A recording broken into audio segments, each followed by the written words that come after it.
Oke, selamat siang Pak Riki. Pak, ini menanggapi kasus Nikita Mirzani dengan Fadel Bajida ini. Bapak sebagai seorang praktisi melihatnya seperti apa Pak? Satu seperti itu. Kedua, ini kan Nikita hari ini diperiksa di Polres Jaksel atas laporannya dan sudah naik jadi sidik ya. Bapak menanggapinya seperti apa Pak? Baik, terima kasih. Assalamualaikum warahmatullahi wabarakatuh. Salam sejahtera untuk kita semua. Jadi begini ya, mungkin di penjelasan saya terdahulu saya sudah sampaikan. Ya.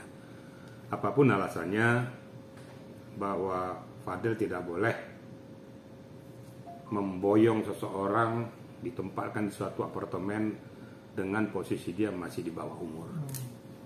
Dia kan masih di bawah pengampuhan namanya, di dalam pengawasan orang tua. Itu dulu sudah pernah saya sampaikan. Mungkin dari trik ini yang dikenakan. Yang kedua, yaitu tadi menggauli anak di bawah umur, kena juga dia di situ. Ya. Jadi kita nggak usah menarik bahwa kenapa dia melakukan itu, karena ini dibuang sama keluarganya. Ya kalau dibuang kepada keluarganya, jangan ditampung sendiri dong. Kan ada LPSK, kan itu. Ada LPSK. Jadi saya harus luruskan masalah ya. Jadi yang salah saya katakan salah, yang benar saya katakan benar. Nanti tinggal penyidik yang dari Jaksel nanti akan menyoroti permasalahan ini, aspek mana pidana yang dilakukan oleh Fadel. Saya sudah bisa menduga, ya, yaitu tadi ya, melarikan anak di bawah umur, itu sudah jelas pasti ya. Kemudian melakukan persetubuhan, itu pun perlu dibuktikan juga. Kalau udah di apartemen kan perlu pembuktian. Nah yang tidak bisa dibuktikan itu adalah masalah aborsi. Gitu. Aborsi ini kan kita tidak bisa serta-merta mengatakan aborsi, karena itu harus ada pertama itu rumah sakit mana yang melakukan, dokter mana yang menangani. Kalau di bawah umur dia kan dua pengampuan. Kalau dia melakukan aborsi dia harus persetujuan dari orang tuanya. Yang pertama, yang kedua harus diketahui oleh pihak kepolisian.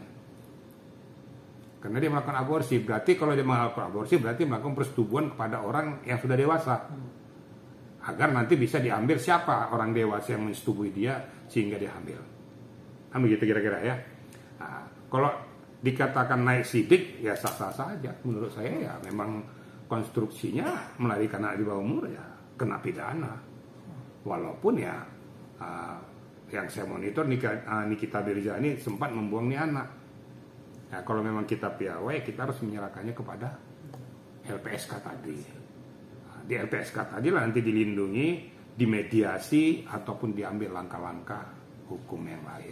Kira-kira gitu ya. Sebagai praktisi hukum dan mantan purnawirawan kepolisian sendiri Pak, kira-kira Fadel sendiri terkena pasal berapa dan ancaman hukumannya berapa ya?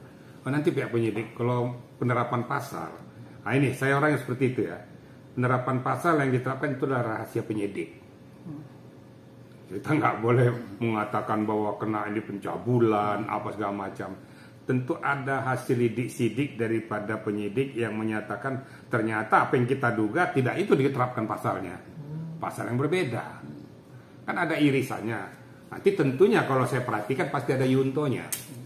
Nah, karena nanti yuntonya itu ya satu ya melarikan anak di bawah umur tadi. Ya. Yang kedua itu tadi melakukan persetubuhan tadi. Yuntonya di mana penerapan pasalnya nanti, mana yang lebih signifikan, yang kira-kira substantif, itu adalah urusan penyidik. Saya mantan penyidik, saya mantan karawasidik, saya nggak bisa membuka itu di publik seolah-olah saya menentukan bahwa ini dikenakan pasal sekian. Berarti saya dong yang nyidik. Yang punya kewenangan itu penyidik, bukan saya.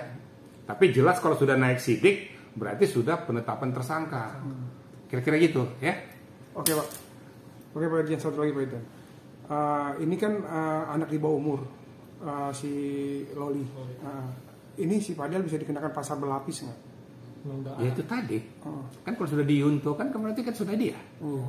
Jadi bukan hanya penerapan satu pasal saja. Ya pasal satu ya dia melarikan anak di bawah umur, kemudian mengkelangkeng anak tersebut di suatu tempat di apartemen. Nah, kemudian dibuktikan kembali nanti apabila terjadi persetubuhan kedua belah pihak. Kan ada pasal-pasalnya kena nanti. Nah, nanti tinggal dari pihak pengacaranya akan membuktikan bahwa benar nggak sangkaan dugaan yang dilakukan Fadel ini. Nah, tapi kalau sepintas, kalau saya lihat ya seperti itu. Karena faktanya si Loli ini berada di tangan si Fadelnya. Nah, tinggal Loli sekarang ini berpihak kemana? Saya nyatanya memang kamu buang segala macam, kalau dibilang kepada Nikita gimana? Nah, tapi si Nikita juga kan pernah meminta perlindungan ke LPSK. Apapun hubungan klausel antara anak dan ibu, dia masih mempunyai hak untuk minta perlindungan kepada LPSK. Ini bagaimanapun darah dagingnya, terlepas si anak mau terima atau tidak. Ya mungkin dia sadar pada saat itu dia minta perlindungan dari LPSK, sah saja. Tinggal LPSK menganalisis layak atau tidak untuk dilindungi, kira-kira itu ya. Oke, Pak, jadi langkah-langkah apa yang dilakukan oleh Nikita itu bisa dikatakan langkah cukup tepat dah. Menurut hemat saya ya sudah pas ya. Jadi langkah Nikita itu melakukan laporan ke pihak kepolisian sudah benar ya. Jadi tidak mengambil langkah-langkah sendiri, tentu melalui etika prosedur hukum. Nah, pada saat diperiksa dia di sana ternyata ada benang merahnya, diperiksa di lab ada benang merahnya. Kemudian diperiksa jalur perjalanan daripada Loli ini ada benang merahnya, ya ditetapkan sebagai tersangka, dinaikkan sidik. Nah, langkah-langkah daripada Nikita sudah betul. Langkah-langkah kita juga minta LPSK juga sudah betul. Tinggal minta dua argumentasi kepada si anak yang merasa dibuang ini. Tapi struktur hukum itu sudah berjalan. Karena penyidik dari kepolisian juga akan melihat benang merahnya. Kalau tidak bisa diangkat ke permukaan bahwa dia telah melakukan suatu perbuatan tindak pidana, kan nggak boleh dipaksakan.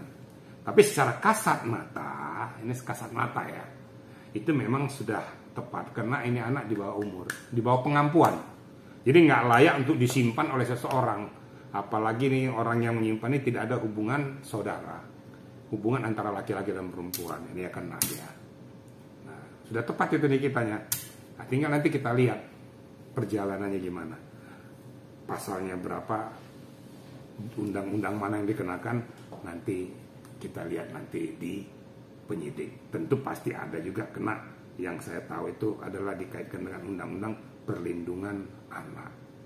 Kira-kira gitu ya. Berarti melihat kasus ini Pak, besar kemungkinan Fadel ditetapkan menjadi tersangka ya Pak? Kalau sudah naik sidik, ya, kemungkinan itu ada. Jadi gini ya. Nah, ini kembali lagi supaya masyarakat tahu ya. Penetapan tersangka ya berdasarkan keputusan MK nomor 21 ya 12 Romawi 2014 menyatakan penetapan tersangka adalah merupakan hasil akhir dari suatu penyidikan.